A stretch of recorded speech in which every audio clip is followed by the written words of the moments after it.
sommes très ravis de vous accueillir aujourd'hui.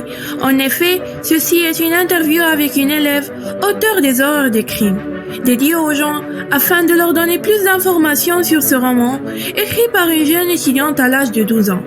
Nous sommes très heureux d'accueillir Sheima Armani, étudiante à l'école Paul Arène, entrant comme un biof, née le 26 octobre 2008 à Casablanca. Sheima a vécu une enfance ordinaire comme tous les enfants de son âge.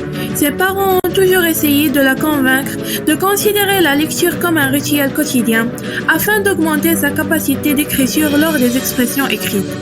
Cependant, Sheima n'a jamais pris plaisir à feuilleter un roman, le trouvant ennuyeux et une perte de temps. À l'âge de 11 ans, sa vie a changé complètement après avoir découvert le monde d'Harry Potter dans les films. Sa curiosité l'a poussée à prendre un roman dans ses mains pour la première fois. Et elle l'a feuilleté avec tant de plaisir. Sheima a toujours eu une imagination débordante et hors du commun. Et ce n'était pas étrange qu'Harry Potter soit devenu une source d'inspiration et de plaisir à lire pour elle. Malgré le grand nombre de pages des romans d'Harry Potter, cela n'a jamais empêché Sheima de lire tous les livres plusieurs fois. Ensuite, elle a décidé d'imaginer une suite d'Harry Potter où le fils Severus Potter serait le héros. Elle a alors écrit son premier jet à l'âge de 11 ans, avec plus de 68 000 mots. Cependant, comme Harry Potter est une source d'imagination de son propre auteur, il était interdit à Sheima de partager ce roman. Elle a donc décidé d'imaginer ses propres histoires, aimant tout ce qui a trait aux détectives et aux enquêtes. Elle a décidé d'écrire un roman policier en essayant d'insérer le plus grand nombre possible de messages positifs. Et maintenant, nous aurons le grand plaisir d'entendre ce que l'auteur a à dire sur l'inspiration principale de son roman. En fait, j'ai été assise dans le bus scolaire lors de la fin d'année de ma première année en collège, quand l'idée de ce roman policier est née en moi, en me donnant une idée incroyable. L'image d'une petite fille accompagnée de son amie en train d'enquêter une affaire de criminel était mon idée principale. Essayant d'y ajouter quelque chose à considérer, j'ai essayé de faire un mélange entre le joyeux et le malheureux. Comme Landa Varim, l'amie de Lucie est une orpheline, dont les parents étaient suivis par une organisation de crime. Qu'après, on découvrira que ce nom est AVCHNTI, qui est d'ailleurs le titre du premier tome de cette série. Donc, ce roman n'est que le premier ? Exactement. Et en fait, dans le second, on verra la suite de l'histoire, une deuxième aventure pour notre héroïne Lucie. Comment as-tu fait pour développer et évoluer cette réflexion ?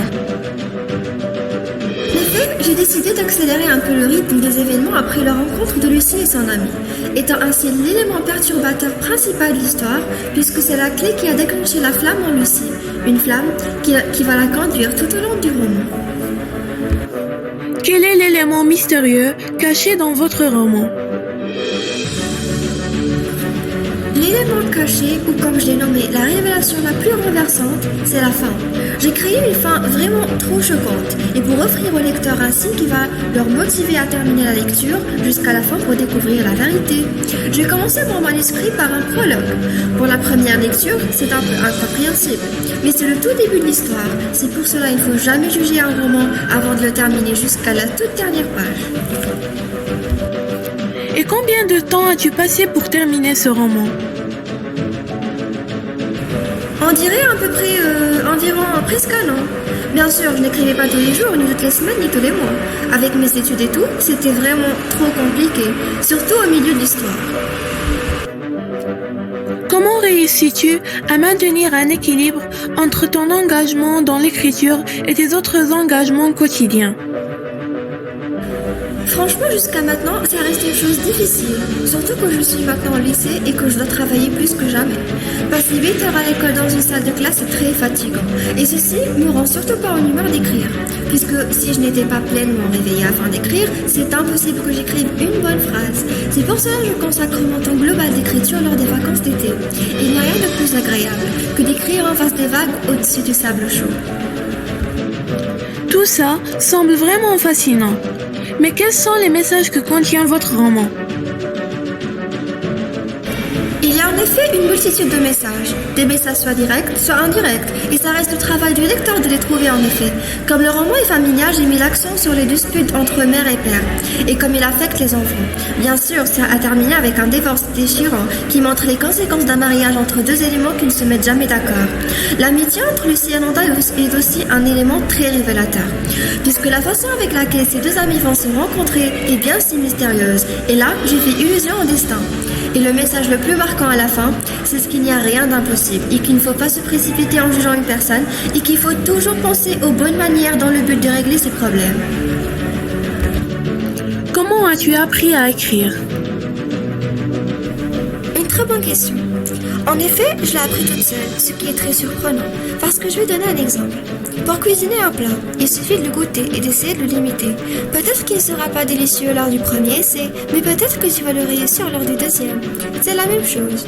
J'ai consacré des mois à lire les romans d'Harry Potter, essayant de percer les clés d'écriture et les méthodes adaptées lors de la création de l'intrigue et des personnages.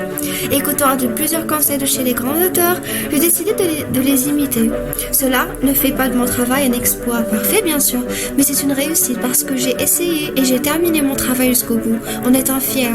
Moi-même, je n'arrive pas à croire ou encore à imaginer que mon nom est écrit sur la page d'un roman, d'une histoire qui représente le fruit de mon imagination.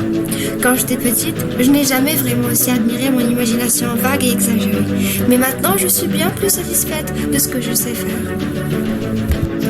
Et pour achever, qu'est-ce que vous pourriez bien adresser aux autres élèves sur l'écriture?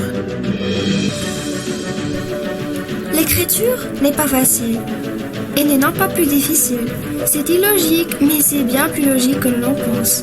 Ce n'est pas nécessaire que tu sois meilleur en expression écrite pour que tu écrives une histoire. J'ai moi-même commencé en étant nulle en écriture, mais il y a une chose qui accompagne l'écriture partout, c'est la lecture. Si tu lis, tu pourras écrire, c'est une équation. C'est bien trop difficile de cuisiner un repas sans l'avoir goûté un jour ou quelque part, et c'est bien pareil en écriture et en lecture. On n'est pas obligé d'attendre à avoir 18 ans pour pouvoir devenir ce qu'on veut être, ou réaliser nos rêves, ou même de travailler. On a tout un talent caché en nous. Personne ne sera capable de le trouver si nous n'essayons pas de le faire nous-mêmes. C'est à nous de découvrir ce qu'on veut faire dans notre vie, ce qu'on veut devenir. Le temps passe, rien ne va t'assurer ta vie pour le lendemain. Vivre sans raison est une perte de temps. On a tous des milliers d'histoires dans nos têtes. On a tous la capacité et les compétences d'écrire nos propres histoires et les partager avec les gens.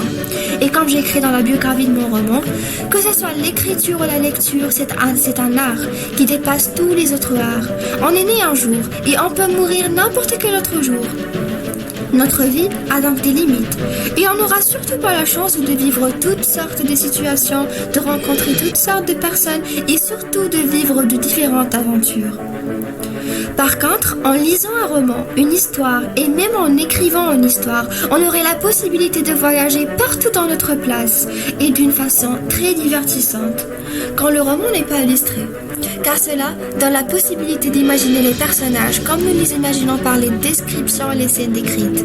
Et je crois qu'il faut profiter du temps pour lire les histoires, parce que si nous trouvions plaisir à faire d'autres choses, on trouverait encore plus de plaisir en lisant l'histoire.